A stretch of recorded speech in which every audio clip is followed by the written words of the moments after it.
All right, in today's video, we're going to build this search dropdown functionality using Laravel Livewire and no JavaScript. Let's get started.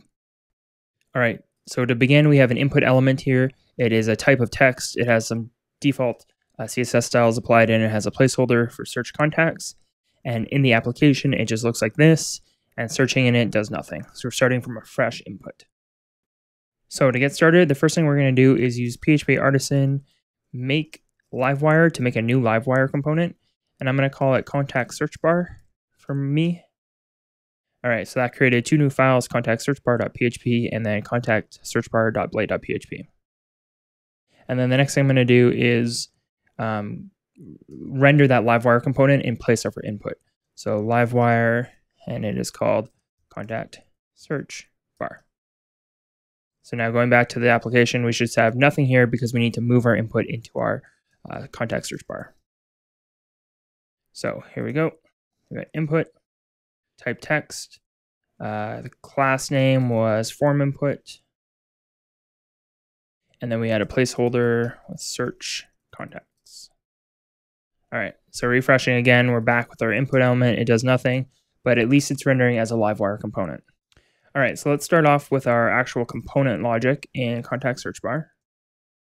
And here we have, I'm just going to close the terminal.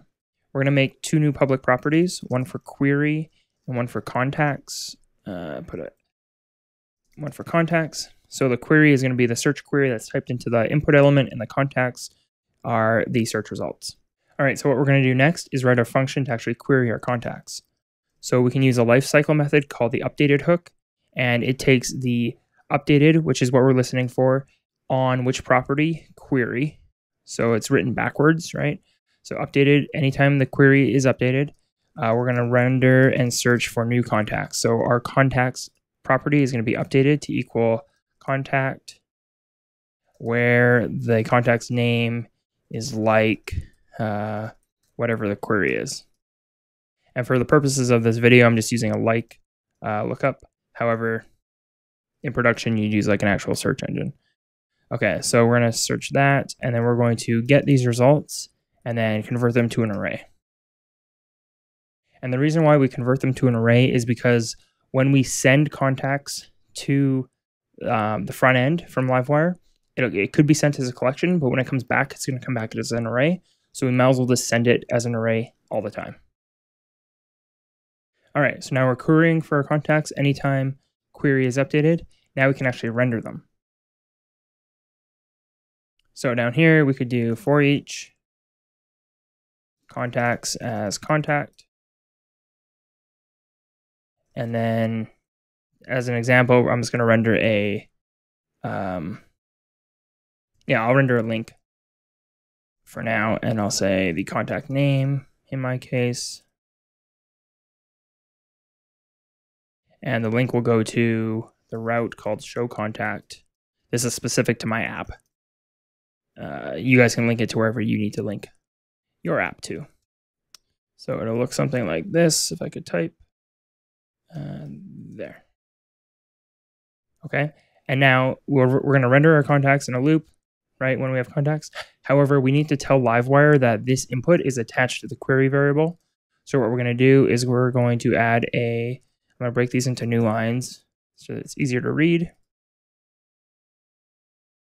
And then we're going to add a property for wire model and link that up to the query property. So query here is matching query as the class property. All right, let's take a look and see how far we've gotten. Ooh. Okay, so right off the hop, we ran into an error, and this is because invalid arguments applied to for each. So right now we're saying loop the contacts in the template. However, the contacts just default to undefined, nothing.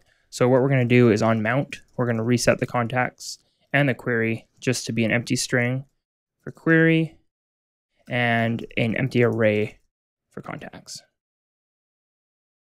All right. So now I can search with a J, and you can see the DOM was modified there. We just need to clean up some CSS. So I'm going to go ahead and do that now off camera. I'm using Tailwind, and I'll show you the result when I'm done. All right, so I've cleaned up my class names and my styles, and now when I search, I get results that look like this.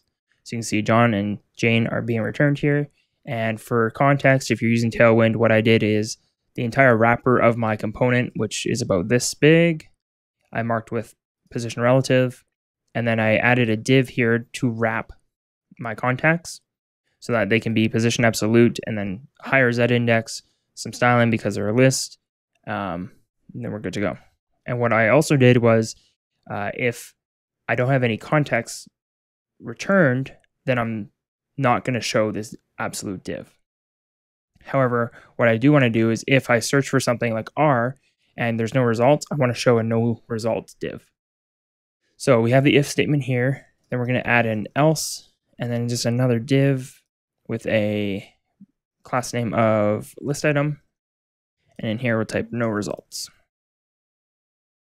So now when I've rendered the page again and instantly it says no results, which isn't exactly what I want. I only want to show this if I've typed a query and there's no contacts. So we're going to go back again and we're going to write another if statement. And this will just say if there's a query, or we can even do it if query is not empty, then render this whole chunk and if. Okay. So now if we have a query, and contacts is not empty, we're going to render the contacts. Otherwise, if contacts is empty, we're going to render no results. So fresh refresh, everything looks good. Search for R, I get no results. All right, so you might have noticed that as I searched there, my header is getting janked around. So what happened is my absolute positioning is only being applied if I have contacts. So I'm actually just going to bump this out and indent this stuff. So it looks like this. So that way, when I have contacts, they get rendered inside the absolute position. And then when I don't have contacts, but I still have a query, the no results text will also get rendered inside the absolute positioning. So we search again, and we search for R. We get a drop down that hovers on top of the rest of our markup. All right, the next thing we want to do is after we search, say we don't want to click on any of these results, we just want to close a drop down. User experience might say we hit escape to close the dropdown, or we click outside the dropdown to close it. So right now, neither of those options are wired up. So we're going to do that now. So to start, we're going to go back into our component and create a new function for reset. And in here, we're going to reset query and reset contacts. And then from within mount, we can just call the reset function. And then we can go back to our blade markup, and in our input, anytime we press down on escape, we call reset. Or we can also add maybe tab in there too. Anytime we press on tab while we're inside the input, we call reset. And let's test this out. So now I type J, I get results, I hit escape, and I'm reset. Okay, I hit J and then tab, and I'm reset. Perfect. However, the clicking outside still does not work. All right, so in order to get the click to work, what we're going to do is a bit of a hack, but we're going to put another div in here, and we're going to use fixed positioning, and then we're going to pin it to the top, the right, the bottom, and the left of the page. And then anytime this div is clicked, we're going to call reset. So now we render again, we search, and we click outside, and our dropdown is hidden. So what's happening here is, again, if I go back here and then show you the DOM markup, we have this div that's hiding in the background, and then we're rendering our list on top of that div. So it's basically going to steal any click on the page. Like if I go from here to click create contact, I'm going to have to click create contact twice. Again, it's a bit of a hack, but it's the only way I could figure out how to do it with Livewire. All right, next up we have showing a loading state while we're searching for contacts. So the first thing I'm going to do here is hop back into our component and add a simulated delay, just so we have time to see the loading state. And now if we go back to here and we search, it's going to take 2 seconds before any results show up. So in that 2 seconds, what we should be showing is a loading or searching text. All right, in order to get the loading functionality to work, we can use a directive from Livewire called loading. So I'm going to create a div and then wire loading. And what this does is anytime we're sending or receiving data from the server, this div will be visible. So we can use loading, and then we can say in here, searching, ... And again, there's no markup right here, so you can see that something's changed. We have searching in there. And I'm just going to quickly add some styles from here as a copy paste job, and then pretend that our searching is a list item. So div class equals list item.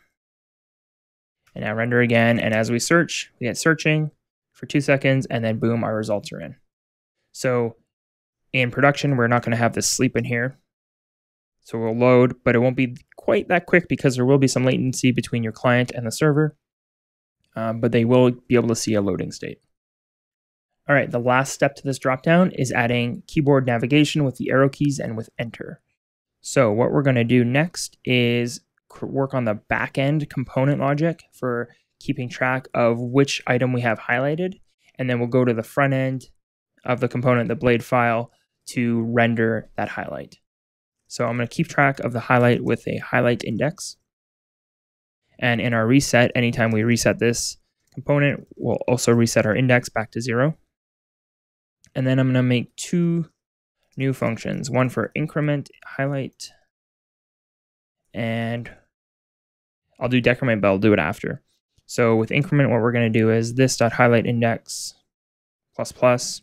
However, if we've reached the end, so if this highlight index is equal to this, the count of contacts, -1 because we're 0 based, then we're going to reset this back to 0. Otherwise, we're going to go up. Okay, so if we've got to the bottom of the list and we hit down again, we want to go back to the top.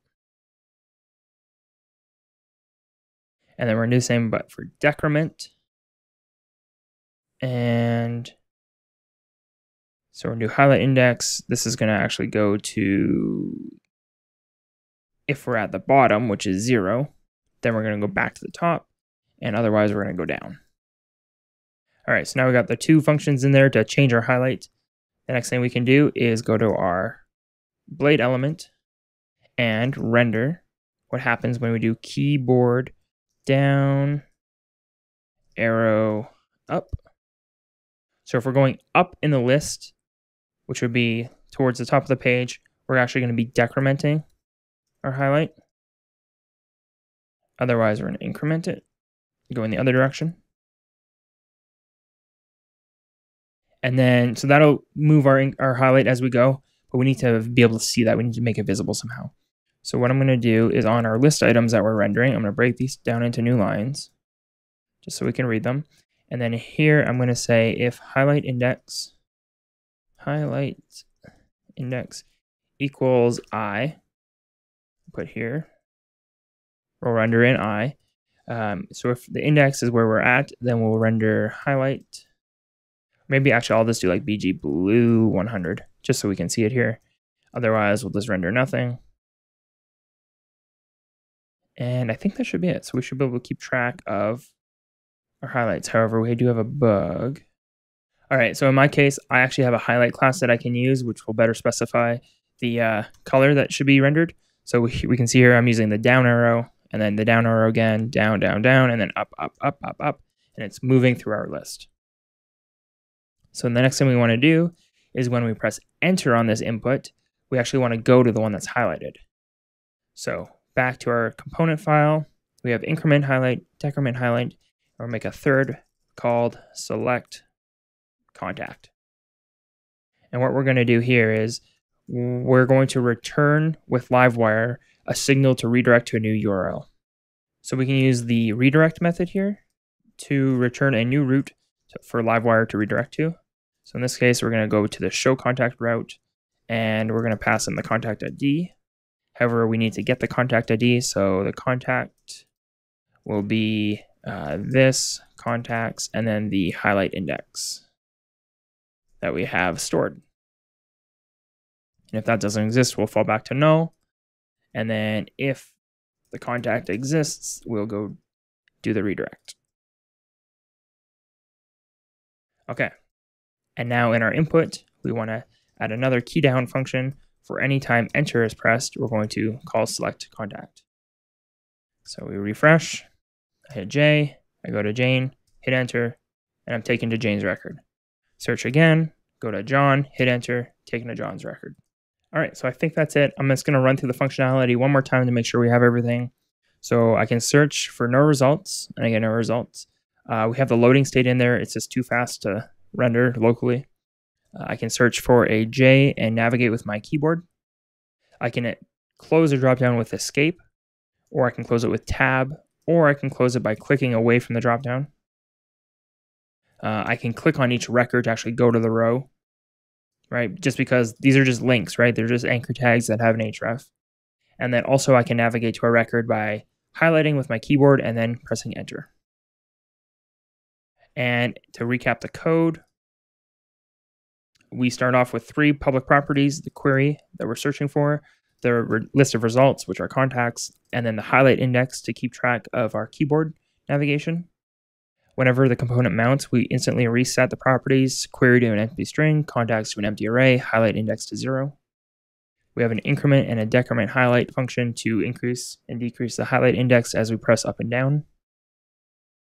We have a select contact method for pressing enter and having Livewire redirect us to the specified contact that we're basically highlighting with our keyboard. And then we have the updated query lifecycle method, which says anytime the query property is updated, we're going to run this function, and this function happens to change the list of contacts. And then finally, we have the render function, which is renders the blade view for this component. And in the blade view, we have a div, a root level div, then we have our input for our search, and it's wired up with Livewire in 6 different places: 1 for the query to keep track of the query, and then 5 keyboard events. We have a loading using the Livewire loading directive to show the searching text whenever we're interacting with the server. And then finally, if our query is not empty, we have our hack fixed floating div to handle our clicks. And then we have our list of contacts rendered. And if there's no contacts, but there is a query, we render no results. All right, so that is how you build a search dropdown with Laravel Livewire and no JavaScript. I hope you enjoyed the video. If you did, please leave a like. Follow me on Twitter @OwenConti, and I'll see you next time.